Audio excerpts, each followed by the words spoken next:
Convenience, however often it comes at the expense of understanding. The less time you spend examining things, the less you know about them.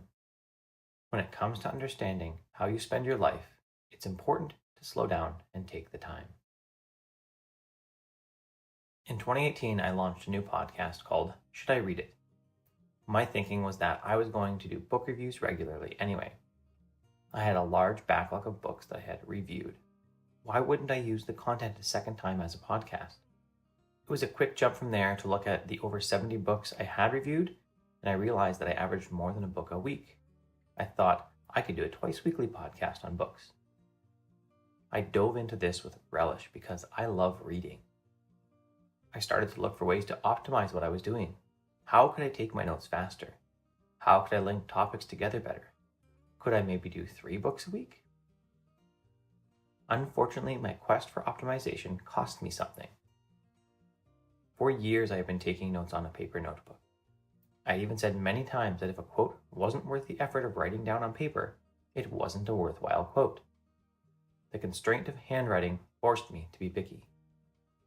The constraint of taking the notes from a notebook and then typing them out in full so that I could write a review meant after weeks of space, I got my head back around the ideas of the book.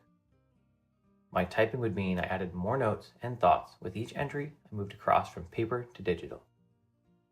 Notes for some books would end up over 6,000 words. In my quest to optimize, I started reading on my iPad Pro, using split view with Scrivener to take notes and the Kindle app to read.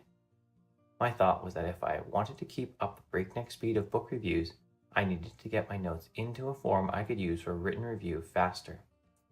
What actually happened was I focused on the note-taking instead of the reading. Where I used to read books and work on synthesizing their information for later writing and thoughts of my own, by moving to a digital medium, I was simply making typing notes the point of my reading. I found that I'd finish a reading session and look at my notes, but have no idea what the book was really trying to teach me in a chapter. I was losing the thread of the book. At first, I figured it was simply an artifact of using a notebook for my book notes for so long, that I'd adapt to the new format soon enough and be off to the races. That's not what happened though. What happened was that I went to write about a book and had no clue what it was about in any fashion.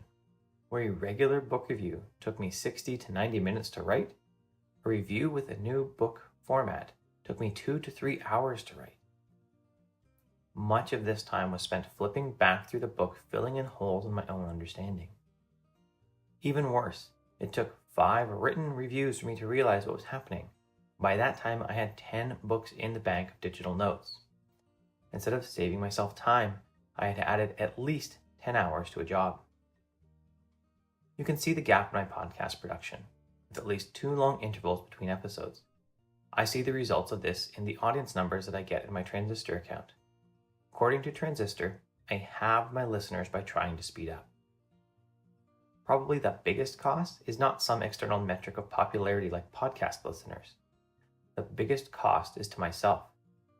Despite spending extra hours flipping back through books, I don't feel like I understand them. Despite still hitting my goal of reading 52 books this year, by changing my reading routine from sitting in my comfy chair first thing in the morning to reading on my iPad at my desk, I broke the reading habit. In Atomic Habits, James Clear recommends that we track our habits. He even mentions what's called a Seinfeld calendar.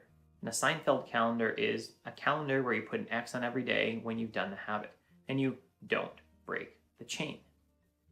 Matt Ragland also has a great set of videos, and you can see him regularly showing how he tracks his habits every month.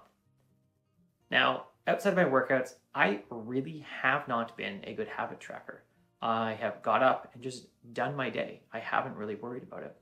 But what I've been finding is that I look up at 8 a.m. from my desk and I realize that I went straight to working on a device. I didn't follow up and start out with reading, and I don't even get to it. Then what happens is, after a day of not reading, where I didn't start my day productively with reading, my day spirals out into an unproductive mess. I just don't stay focused. I don't have the calm brain that I need for myself to do the work. So it's time to start tracking my reading. Stay tuned to see the habits I'll be tracking in my bullet journal. If you have a copy of Analog Productivity, watch for an update coming in the next few months as I add how I'm tracking my habits once I've worked out a good system. At this point, I've started again. I was up this morning and had the bullet journal method sitting at the kitchen table with my notebook and pen. I made coffee, had breakfast, and then went to the office and sat in my chair with Atomic Habits to read for an hour. I moved directly into proofing my next book, The Freelancer's Guide to Getting Started, and then to writing this. I've proofed the book, written 1,000 words. I have 2.5 hours of productive time under my belt by 8:14 a.m., which is exactly how a productive day starts for me. That productive day started with one small habit: sitting on my chair to read that book as soon as I got into my office this morning. Now, what's the single habit that will help you build your productive day? What's the single thing you can do that takes less than a few minutes that will set your day up for success?